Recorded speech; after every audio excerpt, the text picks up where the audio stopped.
say you are what you eat, so I don't eat chicken feet. But I love me some of Grandma's pickled beets. Well, cut it up, put it in the pan, throw it over your shoulder and see where it lands right here in Farmer's Kitchen. Maters, taters, beans and corn, the cows in the barn and the sheep's been shorn, kids in the barnyard chasing Grandpa's chicken.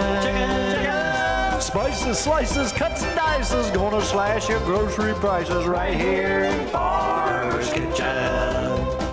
Help you grow your garden good with recipes to suit your mood. Try some grub you've never tried before. Smash it with a wooden mallet, gonna educate your palate. Right here in Farmer's Kitchen, in Tim Farmer's Country Kitchen. We're gonna cook something good now. Funding for Tim Farmer's Country Kitchen brought to you by L81 Bottling Company. Taste, love, and share the tradition. Harvest Energy Solutions, harvest cabins when you absolutely have to get away. Housewarmings, meeting all of your outdoor living and fireplace needs. Kentucky Sheep and Goat Development Office, try something different tonight. Rose Farm Supply, family farming and commitment to our customers since 1982. Salt Rocks, the flavor of life. Woods Equipment Company has every tool you need to make working the land as rewarding as hunting it. The city of Stanford, Kentucky. Come home to Stanford. Chrisman Mill Vineyards. Good Foods Co-op. Marksbury Farm Market. Weisenberger Mill. The sounds of fall here at Tim Farmer's Country Kitchen. That's a chipmunk, that high-pitched noise. Mm-hmm. I've watched so many of those things run around. And if they see you in the stand or outside, they'll holler at you. We had a pileated woodpecker banging all the poor little grubs out of the trees. They've killed all our ash trees, the ash borers. It's a terrible thing. Anyway, what are we doing tonight? It's fall. Mm-hmm. We've got just a tiny bit of venison left. And so I started thinking, the only venison we have left for the most part is hamburger. So we're going to make some appetizers. And I found a tenderloin, one left. Now, a lot of people still have deer burger or are just getting their deer processed and are going to have a lot of deer burger. So I started thinking about a recipe that I had one time, and this is going to be different from anybody else's, but it was venison meatballs. Yummy. Now, what does your mother do with her meatballs? She has a sauce she makes with currant jelly. It's very easy with some mustard, and she uses that for all kinds of stuff when she, just to put anything in. So we're going to take and make some meatballs. Now we're going to take some of our pork, because venison is very lean, as you know. Right. We're going to take some pork. We're going to go 2-to-1 venison to pork, and then we're going to make some meatballs. We're going to fry them up. Well, let's go inside and do it. But also, we're going to have some loin, the easiest way in the world to fix it. And when you have guests over for a party, you talk about great appetizers. Let's sit out here a few more minutes. Listen to the Blue Jays. Go in the cabin and cook some good, yummy stuff. You hungry? Starving, always. Somebody asked me the other day, they said, your show seems so natural. And what they don't understand, sometimes I think, is the fact that it is natural. We haven't eaten today. Right, you don't ever feed me. So what we have here is, and a lot of times the stuff that we eat was not necessarily something you would normally make a meal out of, but if we're making an appetizer, then we're gonna have an appetizer for dinner. This could be an appetizer, you can make a whole dinner out of it, but this would really be nice for some folks coming over to have a party, things like that. But let's go ahead and cut some onion. You got your goggles? Oh, I do, my new I goggles. used those the other days when I was grilling. They work? It saved my eyes from smoke, so it's not good. So I'm not gonna cry. Where'd you get those? Kelly got those for us. I think she ordered them online. And let me tell you what, we are finding more stuff for our country kitchen. I found old spatulas from my new friend Dolly.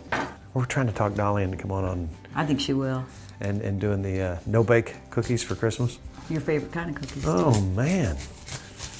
And if you look around, you'll see some new items. We're always changing country kitchen up. And this is courtesy of Dolly. All right, so you got your goggles on. You want these real little, probably? Yeah, cut those really fine. Probably half a cup of onions. Now here's the deal with this. We have 2-to-1 venison and sausage. You could use ground pork if you wanted, but I like the flavors of the sausage. This is our own pork that we put up, and it's absolutely delicious. And I'm going ahead, while you're cutting that up, I'm gonna go ahead and get a little heat going here. Put some butter in here. Get that. I don't know if this is working. I'm still having issues. Here, you gotta push it, you gotta get them tight. You don't have them tight. Woo! You don't have them tight. It's going up inside of there, it's making it worse. It is just trapping them in my eyes. All right, while she's getting the rest of the onions cut, and I'd say we'll do about a half a cup of that. I'm melting butter. We're gonna take some leftover bread, and whatever you have, some kind of white bread or something like this. And we're gonna take about a cup's worth of bread, just cut it up in little pieces. When you're making your meatballs, this soft white bread, it really kind of helps shape everything up. And the meatball recipe is generally very simple.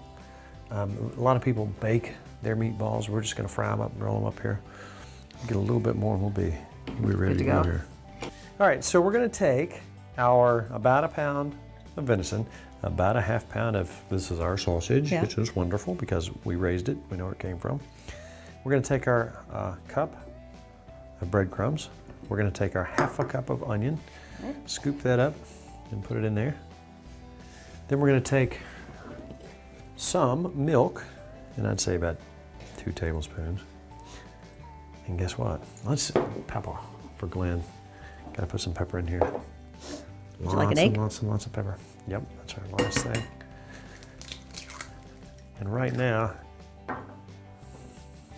What? It's all yours. I get to do it? You do such a good job. Thank you. It smells good. It does smell good. Okay, here we are. Let's roll them up to about this size. Now, if you can imagine, you're gonna take this and try to make around 25, 30 of those. We're gonna put these in here. I'd say about the size of a golf ball, a little bit smaller. Everybody in the world, everywhere we go, is talking about Moses. Moses is growing rapidly. He's become buddies with the sheep. Precious. We were giving the sheep some cracked corn the other day. They're so comfortable with each other. Moses jumps up on Mavis to see what's going on, and she's Doesn't care. Doesn't care. They're buddies. Oh, does that not smell delicious? It does. It smells really good. Now, one thing we do have a lot of when it comes to the end of the year, and there's usually lots of packages of sausage and lots of venison.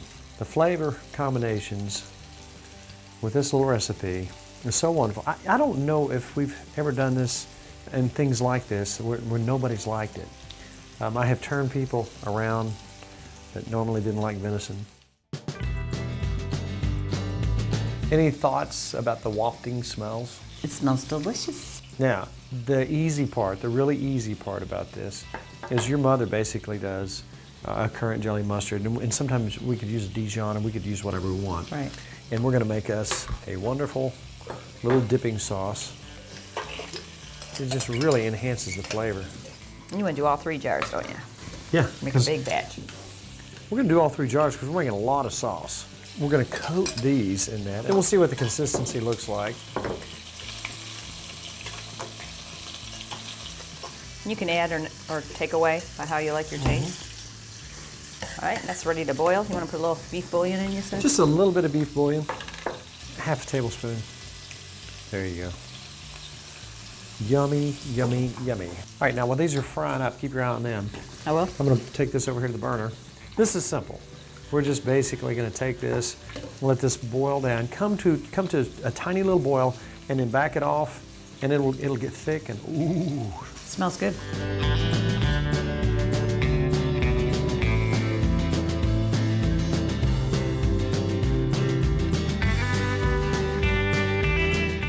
All right, now they're nice and brown. I'll set those out here. They look good. And we're gonna just set those up in rows so people can come along and stab those with a toothpick or whatever. I'm gonna roll our sauce over top of them, let them soak in them a while. Now they're not perfectly sized or perfectly shaped, but that's the beauty of it. Their sauce. Sauce is thickening in the background. There's our wonderful, yummy meatballs. We're gonna come back. We're gonna douse these guys. I mean douse. Now look at here. The smell is heavenly. Now in a party type situation, what we do, we'd have a burner to keep things warm. These would be submerged in that, but we're not having a party. We're having dinner in the cabin. That's right. Now again, normally you would let these soak in a crock pot, but we don't have time because we're starving. Oh my. That's delicious. The sauce is amazing with that. That's really, really good. The longer it sets in your crock pot situation, and that cooks down a little bit more, sinks in the meat, it's absolutely delicious. Wonderful party pleaser, but these aren't gonna last. No, they're not. And I think she used to, the sauce kind of thickens as it sits in. Very good. You know what? Let's eat a little bit more. Let's turn the camera off so we can just gorge, and then we'll come back with another quick party pleaser.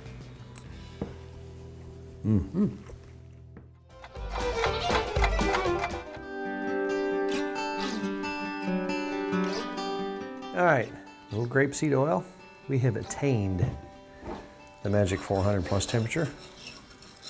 Now, if you don't have a salt rock, then you can do this in a pan with butter. The thing about this is this is goat.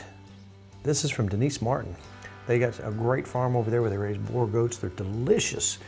And we've got venison. You can tell how dark that is. Now, what we're gonna do, now that we've attained proper temperature here, we're just gonna lightly put these on here. Oh, one thing I do wanna do, just a little bit of pepper. The pepper and the aforementioned sauce, it really, really adds flavor. Now these, being that it's goat and venison, you don't want to cook that too long at all. I want to turn those over, turn them on the other side, boom, get them on the plate as soon as possible. Just little medallions. And what wonderful flavor. Look how quickly that smells delicious. set up. We've got a really high temperature here. This is not going to take long. Now this is for your really good friends, the one who helped you change the tire, Yeah, or the ones who helped you stain your house. that's right. This is loin. This is The best. Yeah, and we're not going to get that terribly, terribly done. We're going to leave a little pink in the middle. We're going to come back with our sauce. We have these tiny little pieces, and people come with a toothpick and just boom, boom, boom, snap it up. It doesn't last long.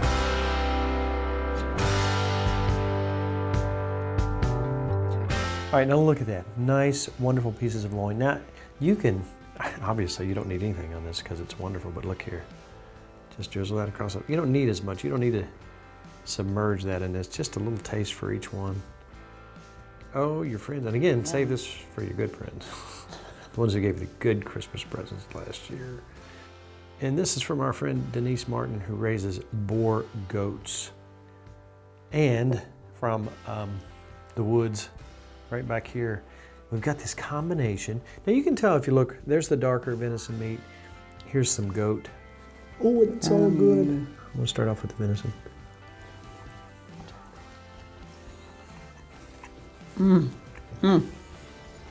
Absolutely fabulous. Of course, we're just digging in. Imagine your friends coming over taking a toothpick, taking a dainty little piece of loin. Very good. Yeah, did yourself again. That was simple. Yeah, the thing is, this sauce is so easy. And there's dinner. I mean, normally that'd be an appetizer, but we're gonna use our fingers. We'll be back in a minute because we're gonna chow. Delish. All right, you know, it's important to remember, and I am fascinated by stories of our elders. When I was a kid, I wanted to talk to the folks who had been there and done that, to hear the folks talk about the Depression and the Great Wars. And, you know, I wish somehow some of those stories that I had a camera could sit down and talk to some folks. So we grabbed Wild Bill last time we was up, sat down at the table here, and we talked about his life growing up on the farm. And two of the stories that fascinate me about Wild Bill is he used to talk about the ice truck. Can you imagine? That's your refrigeration. No, I can't. And then he would also talk about the storage of food in the bank. And, Right. you know, when you could figure a food bank or in the side of a bank, more likely is what they're talking about, the old farm in Indiana. So let's take a visit with Bill and let's remember where we came from. Let's remember our grandparents and their parents and think about how they had to do things and how lucky we are today. You know what, we got the oil lamp burning and it's time to talk about the old days. You know, when I was a kid, I was always interested in things that happened way back when. I wish I'd have set my great-grandparents down and taken a lot of their memories and somehow talked about that. We got Wild Bill here. Nicki's dad. Did you ever hear, though, remember when we were kids, the people go by with the ice cream cones, they'd sell them, they'd ring a bell. Oh, yeah. And it'd be followed about 20 kids behind them. Yeah. Well, when the ice truck went through, the same thing. All the kids were following Ice truck. the ice truck. Now, see, that's what a lot of people are going to think, ice cream truck. No, This you're was- talking about back in the Pieces of day, it was ice. refrigeration was not That's all they done had with was- electricity. You had an ice box. And they have a big thing inside loaded with ice in the winter, and it never melted. And they would come in and just haul pieces out. So they would cut like pieces of the Yeah. lake out, put it Yeah. in an insulated building. They'd bring it in pieces, all cut certain pieces. Yeah. And they loaded the truck, and when they took it out, they brought it to your house, they would come in and set it in your ice packs. And you said the kids would follow it because they wanted a little piece of ice for a They were treat. following the truck. For Because they had to summertime chip treat. it sometimes to make it fit. It was, everybody did it. Wow. And what would it last? Maybe a week in the I ice don't know. box? All I know, it melted and the water went outside. And the truck, you said it was always leaking water. Always leaking water. Because the too, ice yeah. was always melting Yeah, as you were yeah. traveling down the road. Did you grow up on the farm or did you kind of move to Garden No, City? we spent our summers there when we were little kids. We went there when we were little babies. So we were born in '35, and we You were a twin. twins. Now, you mentioned that there was a kitchen and there was a summer kitchen. The summer kitchen was in when the hot summer, but the kitchen would heat the house. When you got up in the morning, you'd go to the kitchen where they were frying the eggs. Oh, there was delicious. Probably wood burning stoves. They were Well, yeah, probably wood burner cooking it. stove, and they Wow. would make the wood burner stove. They'd bake stuff in it.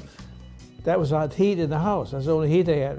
But in the summertime, In the summertime, they went out and back, just like a door here, and this room here was the summer kitchen. They did all the cooking out here, and none of the heat went inside, right. just the meal. Now, what do you remember as a kid growing up on the farm? What did you get?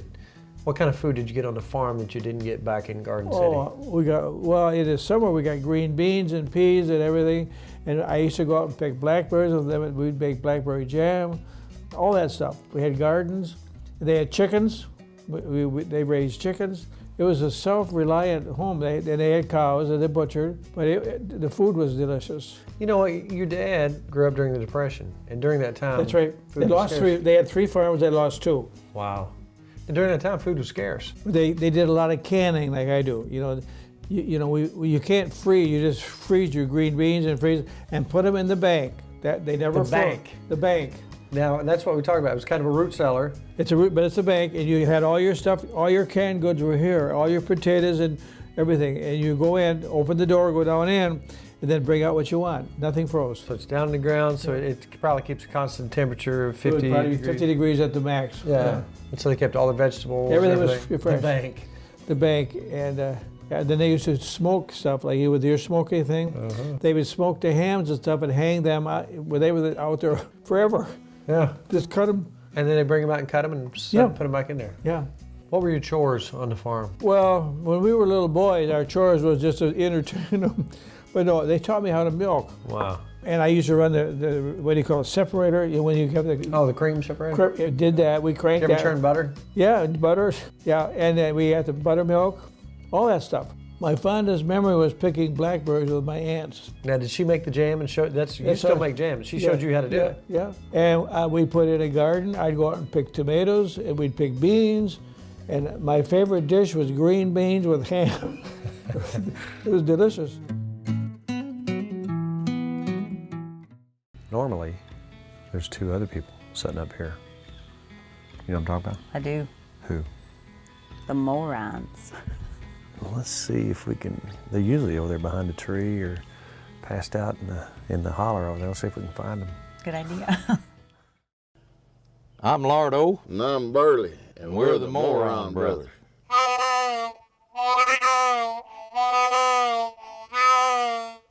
Got a frog in my throat. Let me tell this little story right quick. We got a song called Ignorant But Happy. That's what Daddy used to say to us all the time when we was kids, because we just went around and grinned all the time. He said, y'all just ignorant and think you're happy. He was a genius, though. Done the smartest thing I ever seen anybody do. We was kids playing. It was hot in the summertime. You know how them old flies and gnats gang around your face and stuff? Well, they was aggravating us to death, and he watched us for a while and called us over to the porch, cut the seat out of our britches. They wasn't around our head no more. Burley still does it sometimes. Y'all need to try it, it works.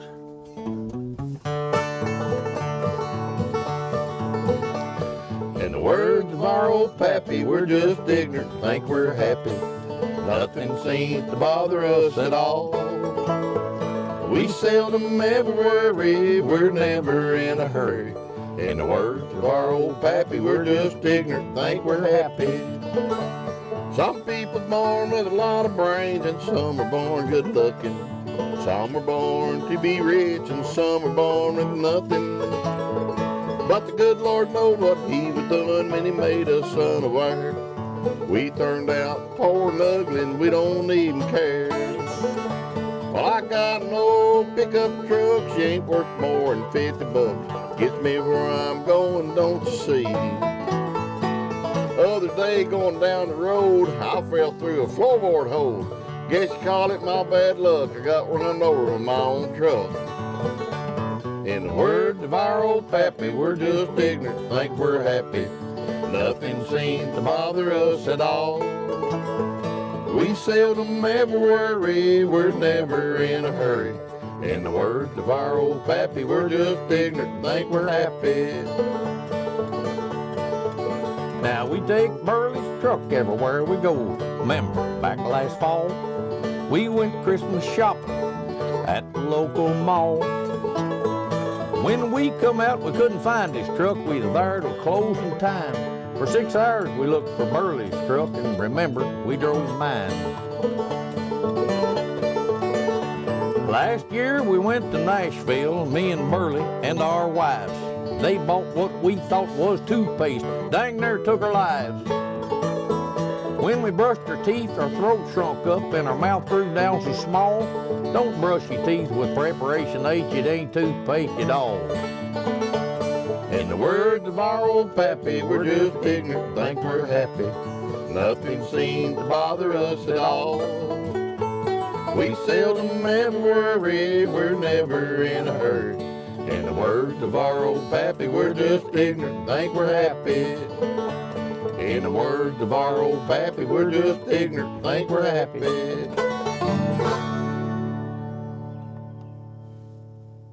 You're ignorant. With a capital E.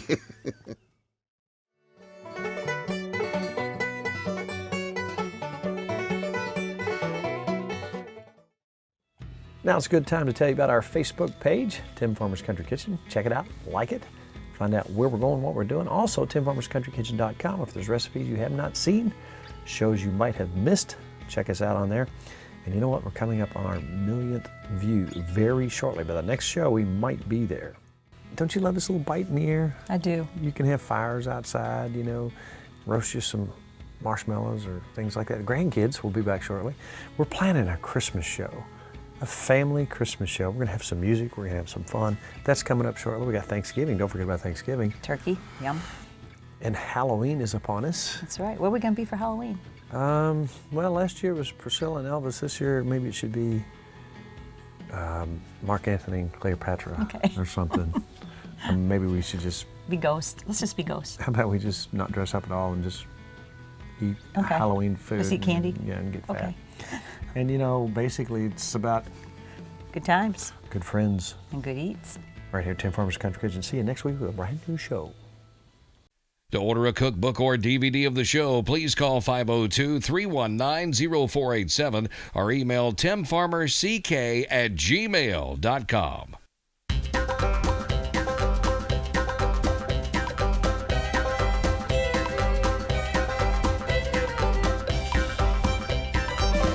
Special thanks to Furniture World Superstore, Kinco Farm Fence Supplies, Tater Knob Pottery and Farm,